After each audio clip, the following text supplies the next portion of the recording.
Boa noite a todos. Meu nome é Fernanda, sou trabalhadora do SEAC, para quem já me conhece. Boa noite aos meus amigos queridos, a todos aqui que estão participando da aula. Amélia, Dani, Cibele, Dirceu, Gabriela, Lisiane, a Rafa, a Sandrinha, a Selma, Dorinha. Boa noite. Então, vamos começar mais uma aula de hoje com a nossa prece inicial.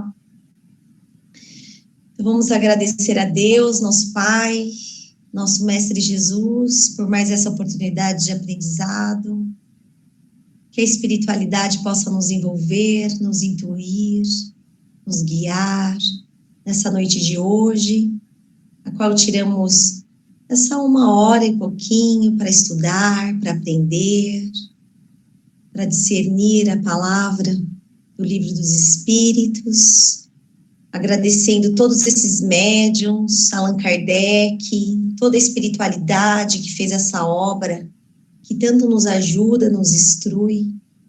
Nossa eterna gratidão. Que tenhamos uma noite agradável e que seja uma noite abençoada. Que assim seja. Graças a Deus. Então, vamos lá, gente. Se tiverem perguntas, podem levantando a mão e perguntando. É colocado os 2 capítulos, né? O 5 e o 6, que é a lei da conservação e a lei da destruição.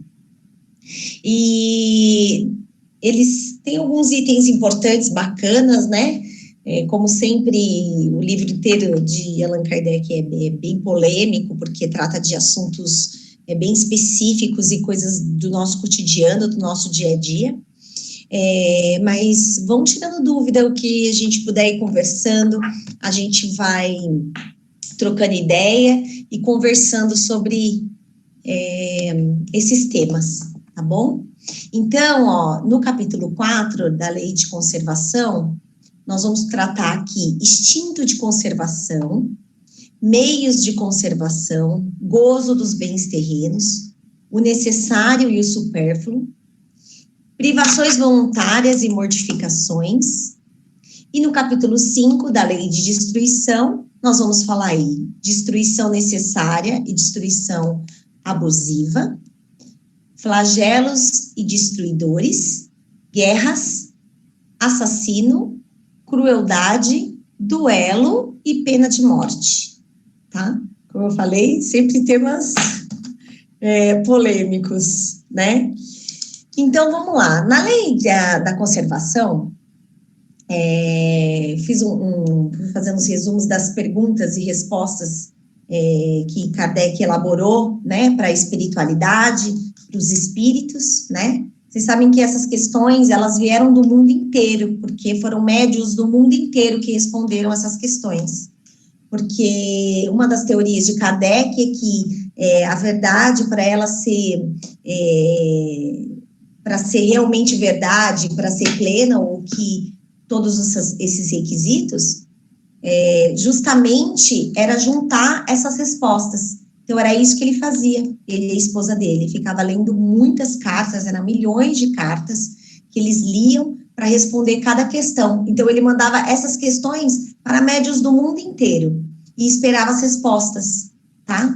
Então, é um trabalho magnífico, essa codificação, né? O que Kardec fez aí para a humanidade, né, para esclarecimento, para instrução, não tem como mensurar, né, de tudo que ele nos trouxe.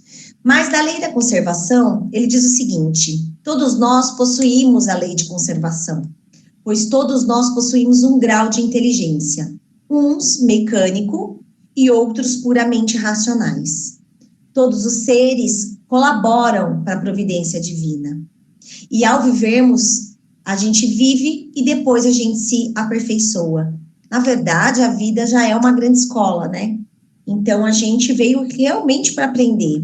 E graças a Deus que estamos abertos aqui para aprender, né? Que esse é o intuito da lei de conservação e do progresso, tá? Deus nos concede o necessário para viver e nos fornece meios para isso. A terra produz o necessário e útil, jamais o supérfluo. O homem negligencia a natureza. Se a terra não supre todas as necessidades, é porque o homem emprega o supérfluo como necessário. É muito interessante isso, porque nós vivemos no mundo capitalista, né? E no ocidental, nós somos projetados para isso. Muitas vezes a gente brinca de que quando a gente está muito tranquilo, ou quando a gente não está fazendo algo, algum projeto, algo que a gente queira fazer, a gente se acha até acomodado, porque nós somos projetados para trabalhar, projetados para essa evolução constante. E o capitalismo faz parte disso, né? O solo é a fonte primária de que decorre de todos os outros recursos. O mundo é abundante, a natureza, ela é próspera, ela é abundante. Então, ele traz aí, a natureza não poderia ser responsável pelos vícios da organização social e pelas consequências da ambição e do amor próprio. Todos têm o seu lugar ao sol. Há mais mérito em sofrer todas as provas da vida com abnegação e coragem, porque há homicídios e crime de lesa natureza que devem ser duplamente punidos. Então, tá aí. Depois, mais para frente, eu vou colocar aí a diferença para a gente conseguir distinguir um pouquinho do necessário e do supérfluo, né? Ele diz que isso é uma coisa intuitiva dentro da gente, mas que a gente começa a gostar de certos tipos de coisas, né? E tem muito atrativo na Terra, e a gente começa a achar que aquilo é necessário para a nossa vida. Mas aí a gente tem que fazer as nossas questões. Será que realmente é necessário? Ou é só o nosso id, o nosso eguinho ali querendo, eu quero, né? Então, é tudo para a gente analisar e pensar aí sobre essas questões. No meio de conservação, a questão 710, ele coloca assim, ó, nos mundos em que a organização fisiológica é mais apurada, tem os mesmos seres vivos necessidade de alimentar-se. Eu achei super interessante, porque a gente sabe que a gente tem... Opa, saiu a apresentação? Não, né? Ah, tá. A gente sabe que tem irmãos em outros orbes, né? A gente tem, claramente que a gente sabe que tem vidas em outros orbes. E aí ele diz assim, tem, mas seus alimentos estão em relação com a sua natureza. Tais alimentos não seriam bastante substancioso para os vossos estômagos grosseiros, assim como os deles não poderiam digerir o vosso alimento. A gente tem que ter uma noção um pouquinho... eu gosto muito de comparar essa questão com o mar, porque dentro do mar, se você tira o peixe da água, ele morre por falta de oxigênio. O oxigênio dele é dentro do mar. Então, quando eu falo de irmão de outras orbes, eu tenho claramente na minha mente em que os alimentos, como as substâncias, e como não é como o nosso, boca, nariz, né? Ouvido, acredito que a ordem deles deve ser diferente, conforme a organização e o planeta deles, tá? E aqui, vamos lá, gozo dos bens terrenos. Eu queria ocultar esse aqui, que tá bem aqui, agora que eu vi aqui, que tá na tela principal. Aí. Os gozos dos bens terrenos vêm da necessidade de viver. Assim, Deus permite os atrativos para nos testar. Assim, todo homem que procura os excessos de todas as espécies está mais próximo de sua morte física e moral, se colocando abaixo dos animais. Assim, as doenças, a decadência, a própria morte, que são as consequências dos abusos, também uma punição da transgressão das leis de Deus. Então, tá aí. Eu coloquei o Tio Patinhas, né, que é da nossa época, pelo menos da minha. Adorava assistir Tio Patinhas avarento, né, que não ajudava ninguém, mas ficava na sua fortuna. E aí a gente começa a pensar aqui nessa questão que a gente tem usufruir os bens terrenos, mas que atrativos são esses, né? A gente vai fazer uma infelicidade nossa sobre algo que não temos, né? E aí aqui foi legal, porque estudando essas questões, eu fiz umas pesquisas e deu essa diferença aqui. E ele coloca sobre a água. Essencial, água é essencial. Necessário, água gelada, pode ser necessária, mas se não tiver, tudo bem. Aí ele coloca aqui supérfluo, água peregrino, é supérflua. Então, quer dizer, olha que interessante, eu adoro uma água com gás, viu, gente? Mas é muito interessante para a gente pensar. O que eu preciso para o meu organismo? A água. Se for gelada, melhor ainda, né? Mas a água com gás já não é uma necessidade do meu corpo. É supérfluo, eu tomo porque eu gosto. Então, a gente tem que fazer, acho que esse balanço em tudo, né? Dos nossos dia a dia. Eu acho que esse capítulo traz essa reflexão. Então, tá aqui, ó, necessário e supérfluo. O sensato conhece por intuição o necessário do supérfluo, mas o homem é insaciável. A natureza traçou o limite de suas necessidades na sua organização, mas os vícios alteram a constituição e criam para eles necessidades artificiais. Aquele que assabarcam os bens da terra para se proporcionarem do supérfluo em prejuízo dos outros, que nem sequer possuem necessário, desconhecem a lei de Deus e terão de responder pelas privações que ocasionam. Então, daí, nós estamos aqui estudando, né, o Livro dos Espíritos, e tem pessoas inteligentíssimas que estão estudando a mente humana, de como fazer o ser humano consumir mais, né? Então, nós estamos aqui conversando, mas tudo que envolve para o consumismo, para as pessoas consumirem mais. Agora a gente tem os influencers, né, agora no meio digital, que é forte. Então, quer dizer, por que isso? Porque qual que é a natureza disso? É deixar com que o supérfluo passe a ser necessário nas nossas mentes, no nosso cotidiano, né? Por que isso? Para que a gente busque sempre mais e mais. Tem algo errado com isso? Não, desde que a gente tenha equilíbrio para isso. Desde que a gente não faça disso um problema para nós. Entende? Por isso que ele fala das privações no slide anterior, né? Há muito mais você viver as privações do que tem que ser vivido. A gente tem que começar a distinguir isso, tá? Por quê? Porque esses vícios, existem vícios de comprar, né? Tem gente que tem vícios de diversas formas, mas é incansável. A cada 6 meses lança um carro novo, tá? Muda-se só o farol, muitas vezes, para não alterar o preço, um para-choque, um detalhe, mas cria o quê? Eles criam frustrações para a gente consumir mais. Quem que está errado? Estão fazendo o trabalho deles. Quem que busca o equilíbrio nisso ou não? Se sentir frustrado ou não nisso? Nós. Assim acontece com celulares, né? Computador e tudo mais. Então, a gente tem que começar a distinguir o que é intuição, a pessoa que tem um pouco mais de intuição para distinguir o sensato do supérfluo, para não criarmos sofrimento para nós mesmos, né? E a gente está vendo uma geração nascendo de tecnologia, justamente isso, que quer ter celular todo ano, que né, coisas que a gente vê aí no dia a dia, e crianças ficando deprimidas quando não tem, ou adolescentes, né? Então, cabe aí uma reflexão sobre isso.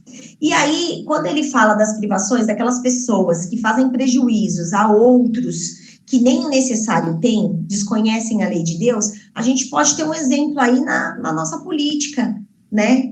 Existe pessoas, com certeza deve existir pessoas sérias, mas a gente vê bastante coisas nesse sentido, da pessoa pensar no orgulho próprio, no benefício próprio e deixar uma população sofrendo, desviar um dinheiro, uma verba da saúde para benefício próprio, meu, da minha família, dos meus interesses, e deixa uma população inteira sofrendo. Então, isso vai acabar o quê? Numa punição, e é numa punição divina, tá certo?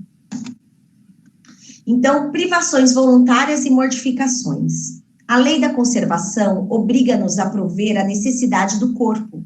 Sem energia, o trabalho não seria possível. O bem-estar é um desejo natural. Deus proíbe o abuso por ser ao contrário à conservação. Então, tá aí, outra resposta. São dois abusos, na verdade, né?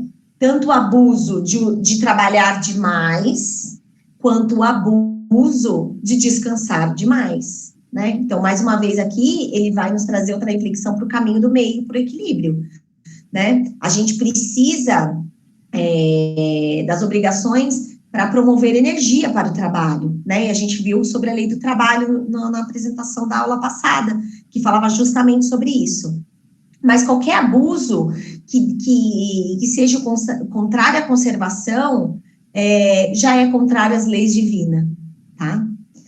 E aí, na questão 720, ele coloca: são meritórias aos olhos de Deus as privações voluntárias com o objetivo de uma expiação igualmente voluntária? E ele responde: fazei o bem aos vossos semelhantes, e há mais méritos tereis. Então, tá aí a resposta, bem clara. A privação meritória dos prazeres inúteis, porque liberta o homem da matéria e eleva a sua alma. O mérito é resistir à tentação que vos convida ao excesso, e o gozo das coisas inúteis é retirar o necessário para dar ao quem não tem. Tá? As mortificações, o que seria? Um sacrifício físico, uma redenção, isso seria mortificações, tá? Em todos os povos, e qualquer que seja o pretexto a qual se disfarce, é egoísta.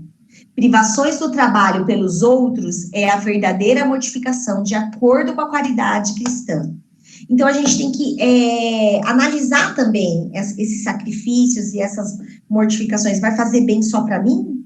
Só eu tenho benefício? Eu lembro que uns anos atrás eu fiz uma promessa de não tomar refrigerante. Bem só para mim.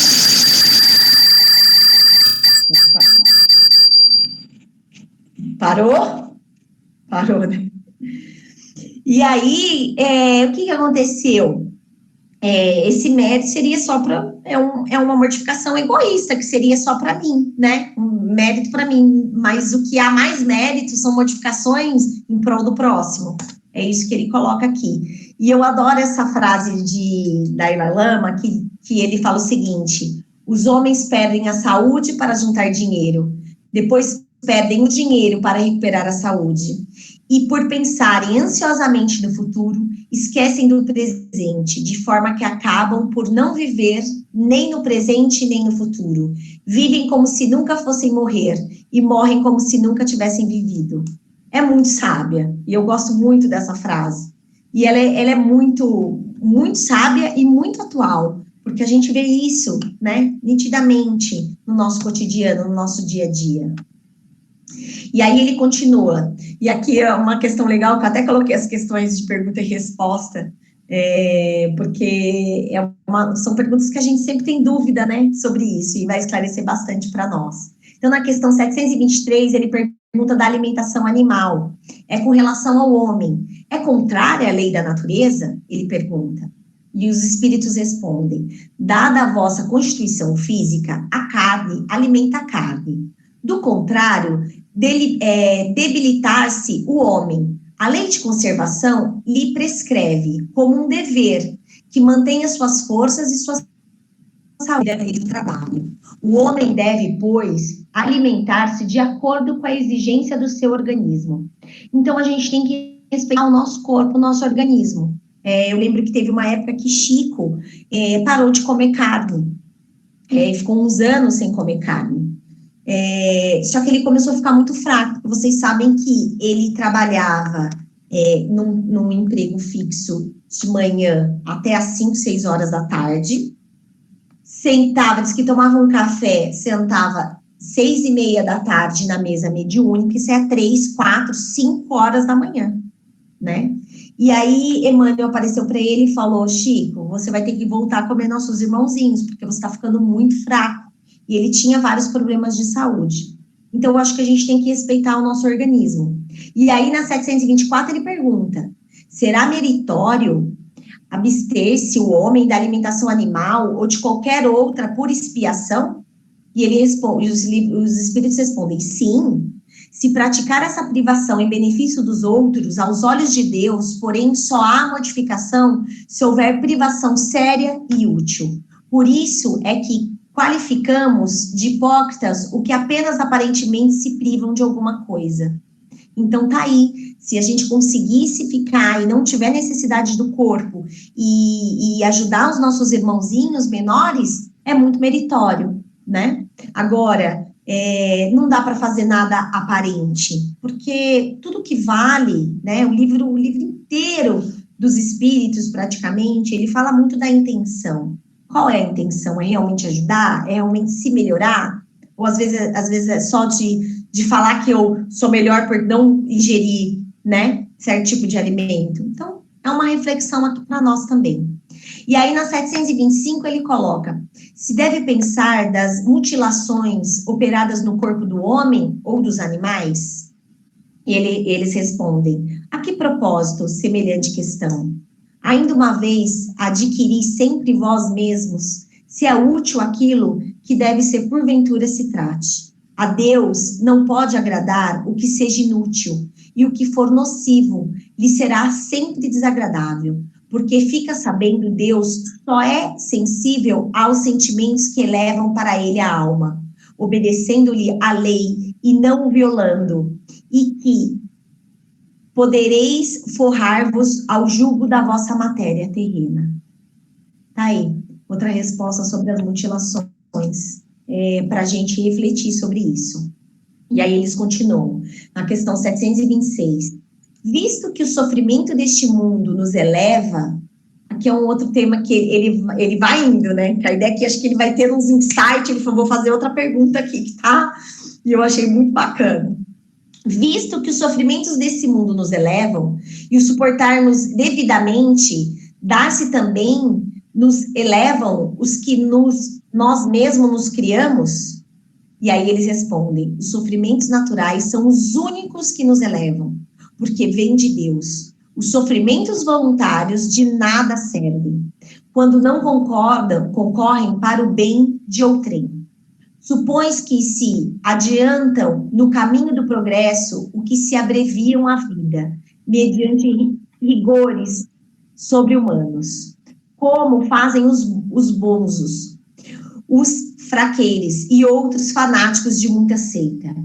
Por que preferem não trabalham pelo bem de seu semelhante, vistam que o indigente, console o que chora, trabalhe pelos que estão enfermos, sofrem privações, para livro dos infelizes, e então suas vidas serão úteis e agradáveis a Deus. Sofrer alguém voluntariamente apenas pelo seu próprio bem é egoísmo, e pelos outros é caridade, tal o preceito do Cristo. Então tá aí, porque a gente sabe que muita preocupação, muito nervosismo e todos os tipos de excesso hoje causa danos no nosso corpo físico muito sérios, né? Muito controle. E aí ele coloca aqui que isso de nada vale, de nada é útil, né? O que é útil realmente é você sempre em prol do próximo. Então, aí na questão 727, uma vez que não devemos criar sofrimentos voluntários, que nenhuma atitude tenha para o trem, devemos cuidar de preservar-nos do que prevejam ou nos ameaçam? Aí ele responde, contra os perigos e os sofrimentos é que o instinto de conservação foi dado a todos os seres. Fustiga o vosso espírito e não o vosso corpo, mortificai o vosso orgulho, sufocai o vosso egoísmo, que se assemelha a uma serpente a vos roer o coração, e fareis muito mais pelo vosso adiantamento do que infligindo os rigores que já não são deste século. Então tá aí, as respostas sobre as mortificações. E vamos lá, continuando, se vocês não tiverem pergunta eu vou indo embora, hein, gente. Lei da destruição. Hoje, pelo visto, vamos ver se a gente acaba mais cedo hoje, pelo visto. Lei da destruição. A lei da destruição, que também poderia ser chamada de lei de transformação, pois tudo se transforma, tudo se regenera. A natureza é um equilíbrio. No seu tempo para transformação, assim a lei de conservação, transformação e regeneração caminha para o progresso. A gente sempre acha, e a gente vai falar um pouquinho mais na frente, dessa questão da destruição. Mas, na verdade, a gente podia trocar por lei de regeneração. E aí, na questão 730, uma vez que a morte nos faz passar uma vida melhor, eu achei muito interessante. Uma vez que a morte nos faz passar por uma vida melhor, nos livra dos males dessa, sendo, pois, uma de desejar do que de temer. Então, a gente poderia desejar mais a morte do que temer. Por que lhe tem o homem instintivamente tal horror? Que ela lhe é motivo de apreensão. Por que temos tanto medo de morrer? Né? A verdade é essa. Por que a gente tem tanto sofrimento com isso? Aí eles respondem, já dissemos que o homem deve procurar prolongar a vida para cumprir a sua tarefa. Tal motivo porque Deus lhe deu o instinto de conservação e o instinto que o sustenta nas provas. A não ser assim, ele muito frequentemente se entregaria ao desânimo. A voz íntima que o induz a repelir a morte lhe diz que ainda pode realizar alguma coisa pelo seu progresso. A ameaça de um perigo constitui um aviso para que se aproveite da dilação que Deus lhe concede. Mas ingrato o homem que rende graças mais vezes à tua estrela do que ao Criador. Essa questão me fez refletir, eu refleti essa semana sobre isso, porque é o seguinte, eu acredito, tá, que por mais que a gente faça, por mais que a gente trabalhe, por mais que a gente doe, e a gente vê essa linguagem de pessoas que foram seres humanos brilhantes aqui na Terra, quando a gente desencarna, eu acho que a gente sempre tem aquela sensação de que podia ter feito um pouco mais, ou de que podia ter sido um pouco melhor. E ele vai até explicar isso mais na frente. Mas por que isso? Porque a vida é uma dádiva. Viver, né, aprender, evoluir é uma dádiva. E se a gente começar a entender que olhar a Terra e o mundo do jeito que a gente, né, do jeito que a doutrina está nos ensinando a olhar, que é tudo um aprendizado, que tudo vem para o nosso aperfeiçoamento, que a destruição é para uma renovação, para coisa melhor, a gente começa a ver a vida um pouco mais leve, fica tudo um pouco mais tranquilo. E aí a gente também não tem tanto medo da morte, né? Então, uma reflexão aí para nós. Cada mundo tem a sua condição diferente, a necessidade de destruição diminui no homem à medida que o espírito supera a matéria. Então, tá aí. Cada mundo tem as suas necessidades diferentes. Mais uma vez, ele dá uma pincelada aí nos nossos irmãos de outros orbes. E depois, ele vem e coloca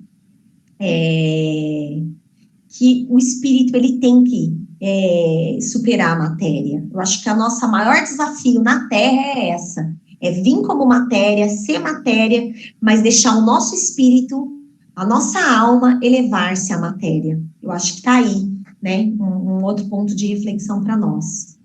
O abuso jamais será um direito. O abuso é uma violação às leis de Deus. Caça por prazer, por exemplo, né?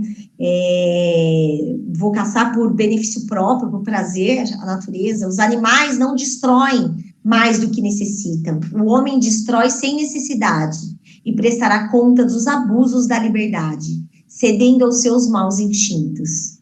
Então, tá aí. E aí ele, uma palavra aqui, né, da lei de destruição, de catástrofe, uma série de coisas que nós vamos ver depois nos flagelos, nos itens, nos próximos itens, mas para a gente refletir sobre isso. Os flagelos e destruidores devem ser colocados como a peste, a fome, a inundação, coloquei 2 As aqui, a intérpretes fatais, a produção da terra. E aí, será que a gente pode colocar como o Covid, o coronavírus, como um flagelo para a humanidade? Vamos ver o que ele fala para nós. Esses flagelos fazem com que a humanidade avance mais depressa. A destruição é necessária para a regeneração. Nós julgamos as coisas pelo nosso ponto de vista. Durante a vida, o homem relaciona tudo ao corpo, mas após o seu desencarne, pensa de outra maneira. A vida do corpo é quase nada. Um século na Terra é um relâmpago na eternidade. O sofrimento que dura meses ou dias, nada são. E aí ele explica, o general tem mais cuidado com o soldado ou com as suas vestes? Olha que interessante. Ele compara aqui o nosso corpo físico como as nossas vestes. Porque o nosso espírito é eterno. Quer dizer, o que é essa vida? O que é esse período?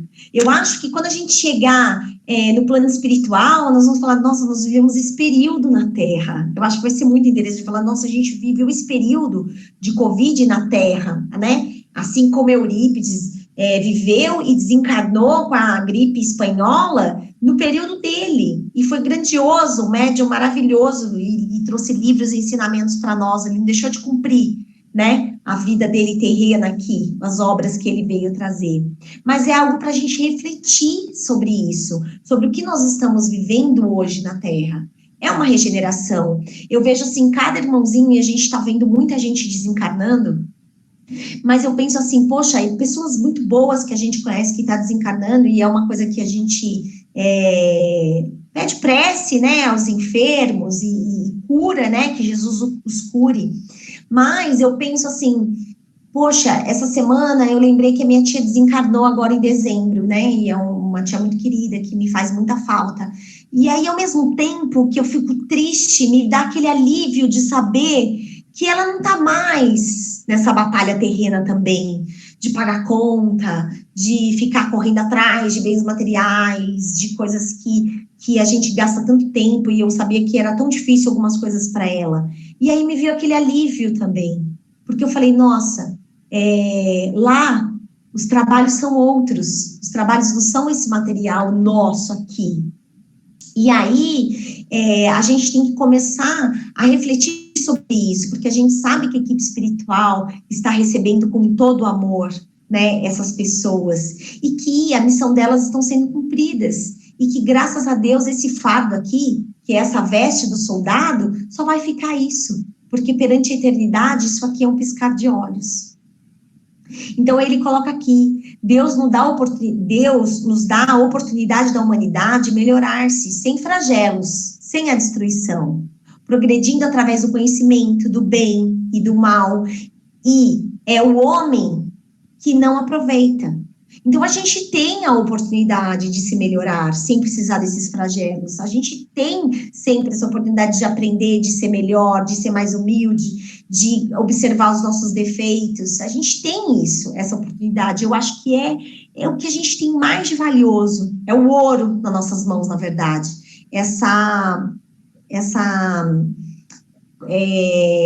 Esse dom de nos melhorarmos, de nos mudar. Falar, poxa, hoje não foi legal, mas amanhã eu não vou fazer mais isso, e vou melhorar esse meu jeito, e vou melhorar o jeito de eu falar, e vou melhorar, e aí a gente tem um outro dia para essa oportunidade. É divino isso. E aí ele coloca aqui, né, algumas catástrofes naturais, terremotos, chuvas, tempestades, furacões, né?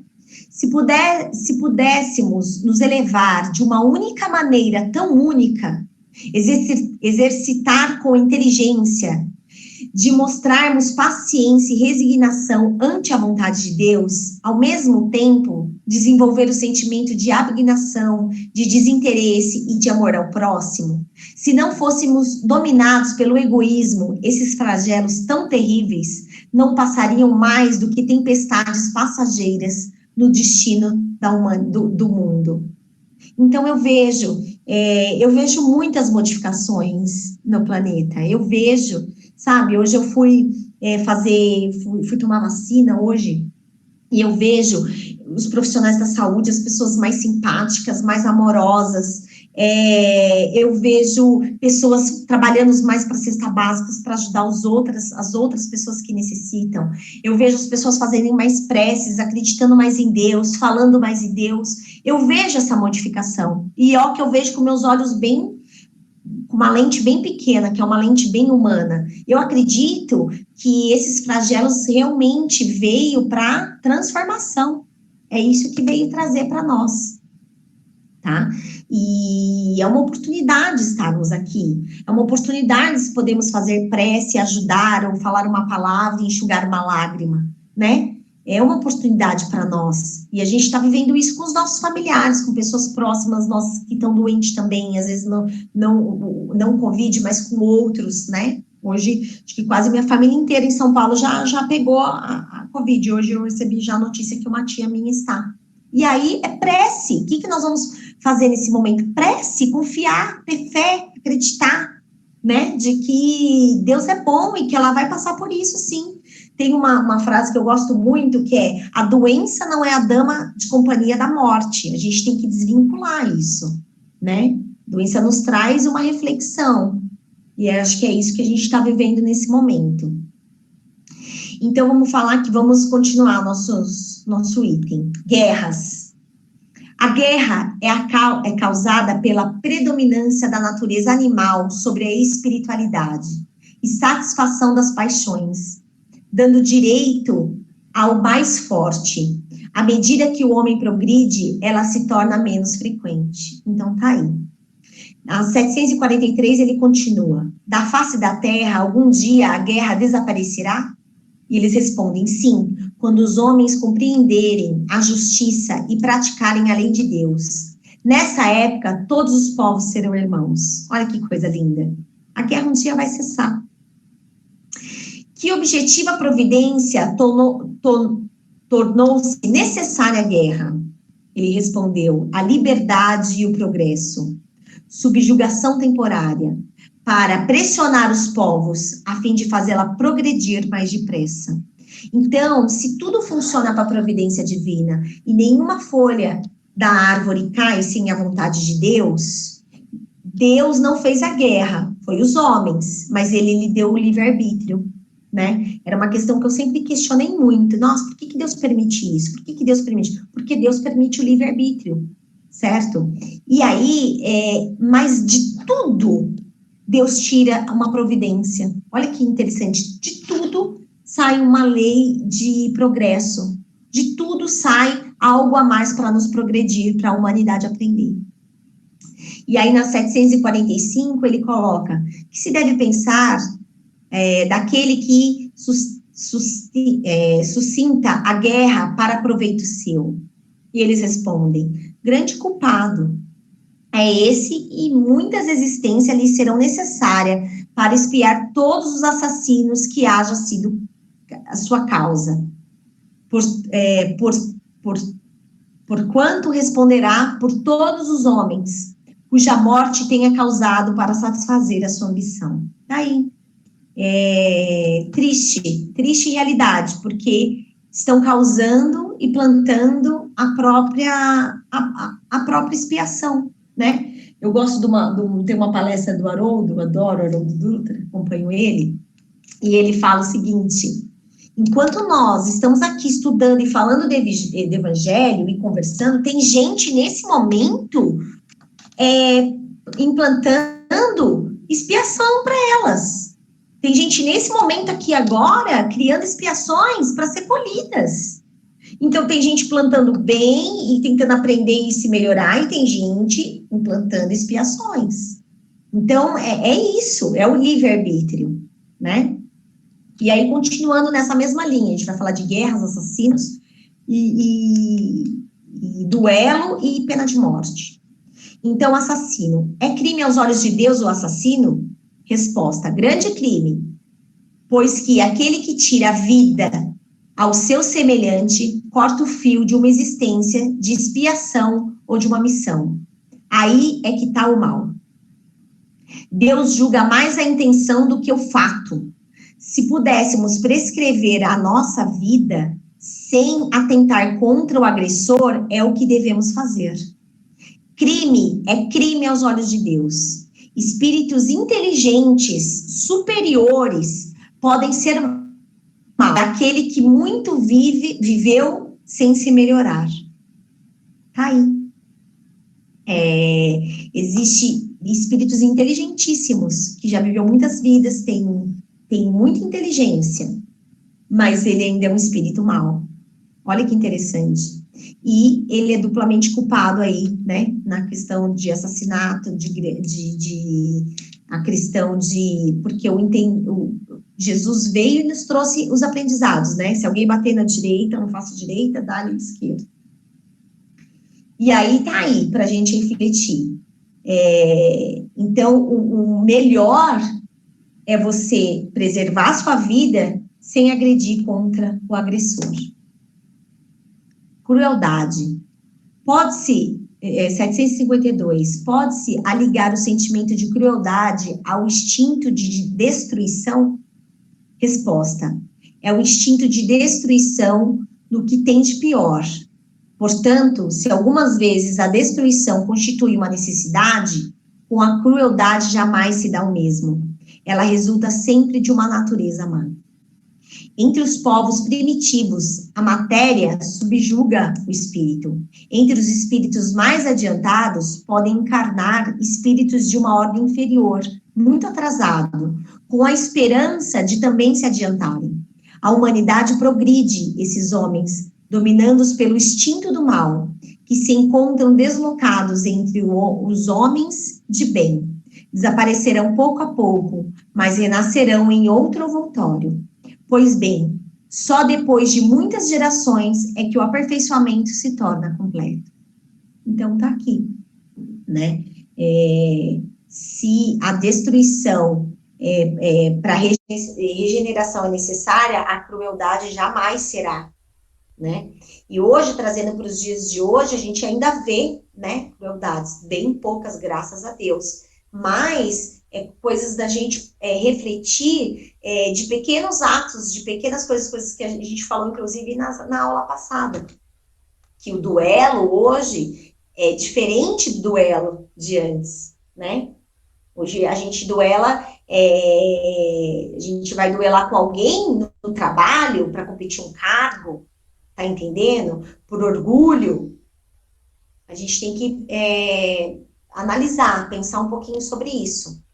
E aí, na questão 757, ela continua. Pode-se considerar duelo como um caso de legítima defesa? E ele responde não.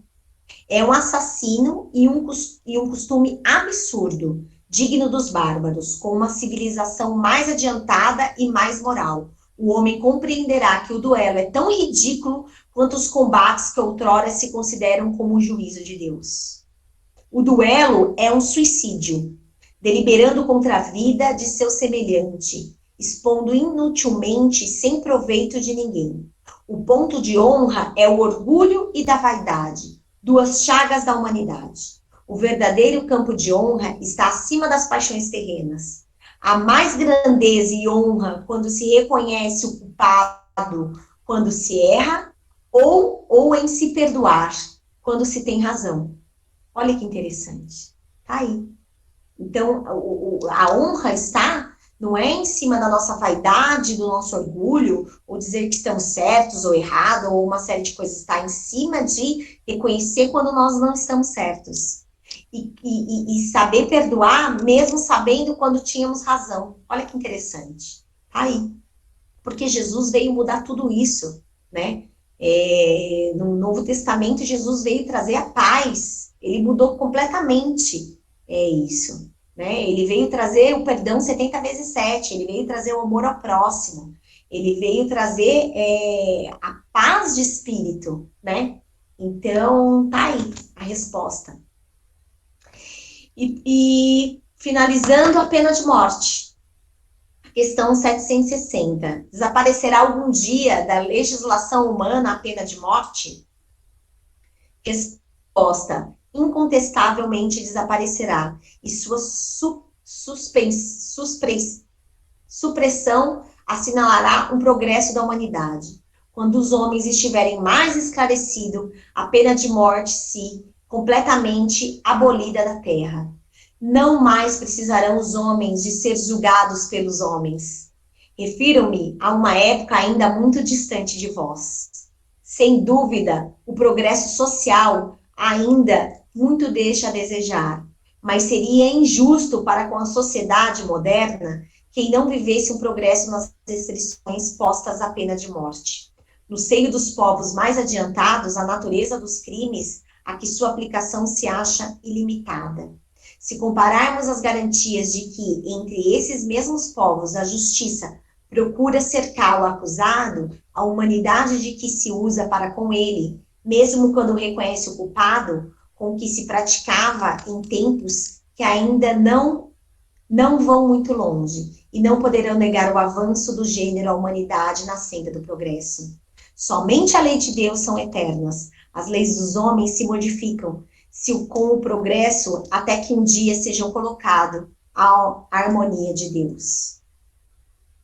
Essa reflexão, essa questão, me fez lembrar de uma história de Chico, em que ele fazia as reuniões, né, na casa dele, as reuniões mediúnicas, e que uma das senhoras que participavam dessa reunião mediúnica era uma senhora que tinha perdido o filho, que o filho tinha sido assassinado. E ela estava muito triste, né, como sempre estava vivendo um luto ainda de muito tempo. E veio um espírito amigo e falou: Chico, semana que vem você vai fazer o evangelho no lar junto com essa senhora. E ele, né, achou estranho, falou: nossa, vou fazer o evangelho no lar com ela, mas não questionou como sempre, né, um fofo. E aí ele comentou com ela: senhora, semana que vem nós vamos fazer o evangelho na casa da senhora junto. Qual é o horário que a senhora faz? Então eles marcaram o horário, o local, o dia, e ela ficou muito feliz, né? Imagina receber Chico em sua casa, fazer o evangelho no lar, que benção. Ela ficou muito feliz. Então eles prepararam a mesa, colocaram lá água, colocaram o evangelho, abriram o evangelho e saiu o duelo, né? E leram a parte do evangelho que saiu o duelo. E depois disso, aí tocaram a campainha. Ele tocaram a campainha, era um moço, um mendigo, né? Ele estava pedindo um alimento, uma comida. E ela falou: olha, agora eu tô na hora do meu evangelho no lar. Mas você não quer entrar e esperar, participar com a gente, se você quiser? E não, assim que terminar o evangelho, eu já preparo uma comida para você, pode ser? Então, esse rapaz entrou, sentou e ficou vendo o evangelho no lar. E aí, eles começaram a falar do perdão, do 70 vezes 7, do saber perdoar, do amar. E uma das senhoras perguntou para ela como que ela estava vivendo aquilo, de saber aquilo que o filho dela passou e viveu e como que ela estava encarando aquilo. E ela falou: olha, minha irmã, é muito triste saber que alguém tirou a vida do seu filho. Mas eu já perdoei, porque no meu coração só há lugar para amor. Eu perdoei esse filho, porque ele não sabia o que ele estava fazendo. Ele precisa estar muito infeliz para tirar a vida de uma outra pessoa. Então ele está perdoado, né? Eu peço a Deus a misericórdia para ele. Nisso, quando eles acabaram o evangelho no lar, essa senhora levantou, esse rapaz caiu de joelho em prantos na frente dessa senhora. E falou: senhora, a senhora é a mãe daquele rapaz? E ela falou: sou. Aí ele falou: pois bem, eu sou assassino dele. E chorando, e eu quero te pedir perdão, porque eu estou desse jeito, do jeito que eu estou, porque eu não me perdoo por ter tirado a vida de uma outra pessoa. E aí ela levantou, falou para ele se acalmar, abraçou ele e falou: você já está perdoado, meu filho. E aí ficou todo mundo muito emocionado. E aí, na hora que eles saíram dessa reunião, ele foi direto às autoridades se entregar pelo assassinato. Então, tá aí. É uma reflexão para a gente pensar sobre isso, porque a gente pensa assim que a nossa maior preciosidade que a gente tem, que é um filho, que é um ente querido, é uma mãe, é um pai, se alguém tirar a vida, a primeira coisa que a gente pensa é injustiça. Primeira coisa, eu tive tios, né, policiais assassinados em família, primeira coisa que foi, justiça, vamos atrás, entende? Mas aí quando a gente achar que a justiça realmente de Deus funciona e que a justiça de Deus ela é soberanamente boa, justa e ela é superior à justiça dos homens, nós vamos começar a entender um pouquinho das leis de Deus. E continuando, eu já estou terminando. Na 764, a pergunta que Kardec fez: disse Jesus, quem matou com a espada, pela espada perecerá. Essas palavras não consagram a pena de um talião? E assim a morte dada ao assassino não constitui uma aplicação dessa pena? E aí os espíritos respondem: tomai cuidado, tendes vós enganado a respeito dessas palavras, como acerca de muitas outras. A pena de talião é a justiça de Deus, é Deus que aplica. Todos vós sofreis essa pena a cada instante, pois quem sois punidos naquilo em que haveis pecado, nessa existência ou em outra. Aquele que foi a causa do sofrimento para seus semelhantes, virá a achar-se numa condição em que sofrerá o que tenha feito a sofrer. Este é o sentido da palavra de Jesus. Mas não vos dissei ele também, perdoai aos vossos inimigos, e não vos ensinou a pedir a Deus a vos perdoar as ofensas como houvesse vós mesmos perdoados? Isto é, na mesma proporção em que houverdes perdoado, compreendeis o bem. E aí ele continua, na 765. Que se deve pensar da pena de morte imposta em nome de Deus? Resposta: é tomar o homem o lugar de Deus na distinção da justiça? O que assim procedem mostrar quão longe estão de compreender Deus e que muito ainda tem que espiar. A pena de morte é um crime, quando aplicada em nome de Deus, e os que impõem tornar-se culpados, como qualquer outro assassino. Tá aqui, mais uma reflexão, e eu gosto de falar sobre isso para a gente pensar um pouquinho das leis humanas. Se não fosse as leis humanas, e eu digo as leis humanas, muito as leis civis, né? E o que aconteceria hoje? Nós não viveríamos ainda como seres humanos.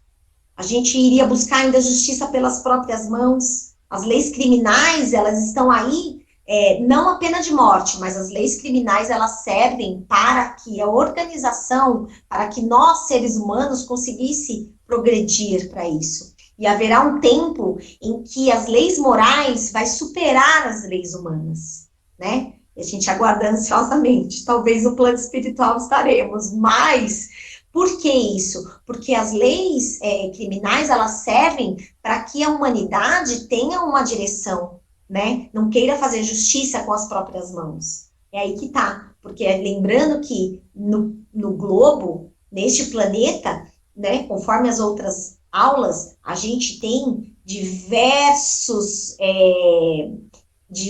espíritos, diversas almas, diversas pessoas em vários níveis morais, né, de evolução. Então, é importante as leis humanas, é muito importante, mas não cabe nós fazer a lei de Deus. Interessante, se colocarmos acima do bem e do mal, ou nos colocarmos acima da justiça, né? Então, cabe a nós perdoarmos, esse é o nosso maior desafio, perdoar, entender, se colocar no lugar do próximo e fazer com que as leis humanas ainda façam as suas ordens, né? Ela veio para trazer a ordem, na verdade. Então é isso, pessoal. Bastante, assim, bem interessante os temas, mas, assim, não tem muitas questões também nesses dois itens, mas coisas aí para a gente refletir bastante. E estamos abertos a perguntas, se vocês tiverem dúvidas, se eu puder responder, eu estou aqui para isso. Vou dar uma olhadinha aqui se tem alguma mensagem. É isso. Se quisermos, então, encerrarmos no YouTube para a gente continuar as nossas perguntas aqui no grupo, tá? Isso. Então, boa noite a todos, que todos tenham uma ótima noite e até a próxima, se Deus quiser.